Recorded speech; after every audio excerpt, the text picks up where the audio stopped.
ही कथा आहे 10 सुनांची, ज्यांनी केसात फूल नाही तर हातात शस्त्र माळले. ज्या चुलीत रोटी भाजत होत्या त्याच अंगणात त्या रणशिंग फुंकत होत्या.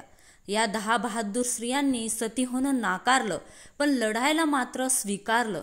त्यांची ओळख आज इतिहासात नाही, पण त्यांच्या तलवारी अजूनही वेळेत शौर्य करून ठेवून गेल्या आहेत. घर हे विटा दगडांचं नसतं. घर म्हणजे प्रेम, रक्षण आणि जबाबदारी. महाराष्ट्र कर्नाटक सीमेवर एक छोटं राज्य होतं. त्या राज्याचं नाव होतं काळेश्वरगड. त्या घराण्यात 10 सुना होत्या. साध्या, शांत, कामसू, चूल, शेती, मूल, संसार यामध्ये रमलेल्या. पण एक गोष्ट त्यांना कळली नव्हती. त्यांच्या आयुष्याला एक दिवस तलवारीची भाषा बोलावी लागणार होती. एके दिवशी शेजारचा कपटी सरदार किल्ल्यावर हल्ला करतो. घरात पुरुष नाही, फक्त काही सैनिक आणि 10 सुना. गावकरी घाबरतात. अंगणात स्त्रिया एकत्र येतात. डोळ्यात पाणी पण मनात आग. मोठी सासू म्हणते, लेकरा, घर जपायला आज तुम्हाला उभं राहावं लागेल. सुनांनी एकमेकांकडे पाहिलं आणि उत्तर दिलं, सती होणार नाही, पण लढणार नक्की. त्या दिवसात त्यांनी केसात फूल नाही घातलं, तर हातात शस्त्र घेतलं. पायात जोड नाही, डोळ्यात पाणीही नाही. फक्त एकच विचार, घर आपलं आहे आणि ते आपणच वाचवणार. त्यांना शस्त्र शिकले नव्हते, पण धैर्य शिकवलं होतं.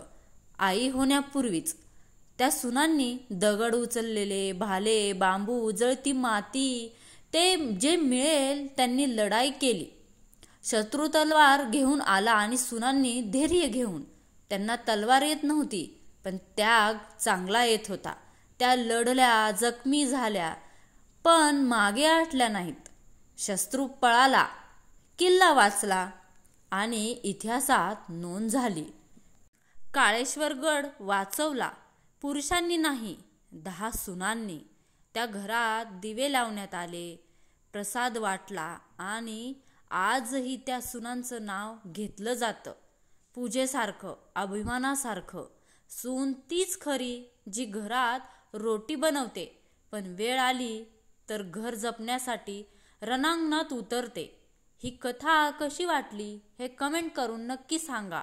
आणि कथा आवडली असेल तर स्वामी समर्थ कृपा चॅनलला सबस्क्राईब नक्की करा. धन्यवाद.